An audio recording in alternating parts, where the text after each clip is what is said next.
Uruguay up against Argentina, folks. Another one of these kind of tier 2, tier 1 potential mismatches. We've seen a few of them thus far. This July series, we saw Portugal and Georgia both take on the Irish, kind of unsuccessfully. And now we've got the Uruguayans take on the Pumas to see if they can fly the flag for tier 2 rugby, because depending on what happens with the Georgians and the South Africans, we could be in for a potentially pretty lopsided one. We'll go through the recent history.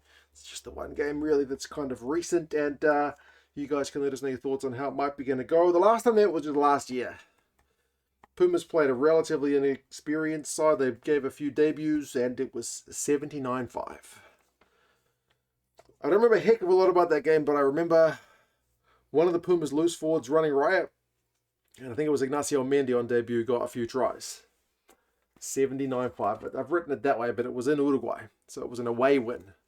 Very comfortable with the Pumas. They're back home this time, although they are coming off a couple of disappointing results against the English, in which they have varied the squad up Argentina, and Uruguay flogged Romania last week. So maybe their tails will be up for this one. For the Pumas, Vivas, Montoya, and Cordella.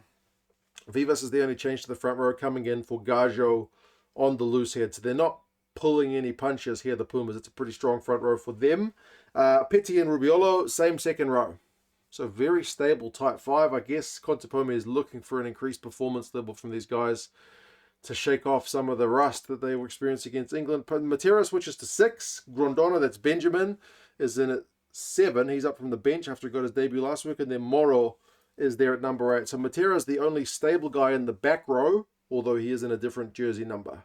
Benitez Cruz and Nicolas Roger, that is the 9-10 combo. That's all new to me. Like Benitez Cruz and Nicolas Roger, I hardly even knew these guys a few weeks ago. Now it's the Pumas 9-10 combo.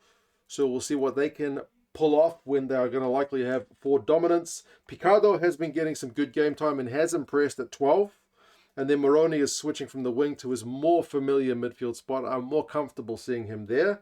Then there's another guy, Santiago Pernas, there on the left wing. He's a debutant. And then Iskro, the 7-star, there on the right wing. And then Benjamin Elizalde is the other guy who's been getting some regular game time at fullback.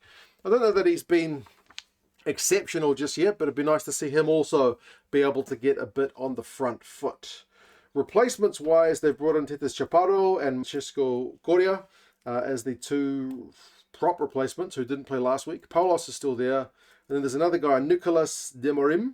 He's a loose forward replacement on debut. Then there's also Faustino Sanchez Valarolo, who's another debutant in the 22 jumper. So alongside Mojano, I think got his debut last week. It's Augustin Mojano. They're chucking in a lot of new faces at us. This Argentinian coaching setup during this July period. It's really, really, really a mixture of guys, I guess, as they rest some key guys ahead of the Rugby Championship.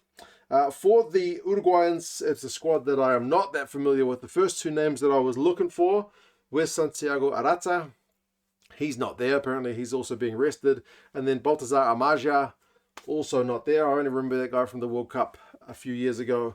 So neither of those guys is present. They do have some guys who play their rugby in Spain, in France, like Kessler, the hooker, Leindecker, who's the captain, the lock, and then Villaseca in the midfield. So they got some useful players who are, playing fully professional rugby over in France. And then a bunch of them also play or have played their rugby in the MLR or for Penarol in the South American Super Rugby competition. So, yeah, I guess it's a mixture of professional and semi-professional guys. I remember that guy, Manuel Ardal, the turnover merchant from the last World Cup, but I'm really working off kind of dated information in my brain, having not seen Uruguay play a heck of a lot, probably since the last time they got hammered by the Pumas. Prior to that, their results are a fair bit closer, but we're talking the 2015, 2014, 2013 kind of competitions. The gap between the sides has just, it's taken a big gulf since that time. It is on in Salta, so it's a home game for the Pumas. Like I mentioned, we've got an Italian ref, Gianluca Necchi. I don't know if he speaks Spanish, but it would be a useful skill to have when you're refereeing these 2 teams, although I'm sure there's plenty of guys in these squads who speak English, French, maybe Italian in the mix as well. The bookies are predicting a pretty emphatic Argentinian win, but not quite a 70-point win. They're going 39 points and the algorithm is saying 34. Remember, it is a bit of a mixed Argentinian lineup compared to what we usually see. It is on a Salto, like I mentioned, 4:40 in the afternoon, which is like 7:40 for me in New Zealand, which is pretty nice timing. You guys let us know your thoughts. Are you going to be watching this one? How do you reckon it's going to go? Rank 7 up against rank 17. On paper, it should be pretty lopsided, but we'll see how some of these new Pumas fire, and if the Uruguayans can get up for a South American rival. You guys take care, and I'll talk to you guys again soon. Ta-da.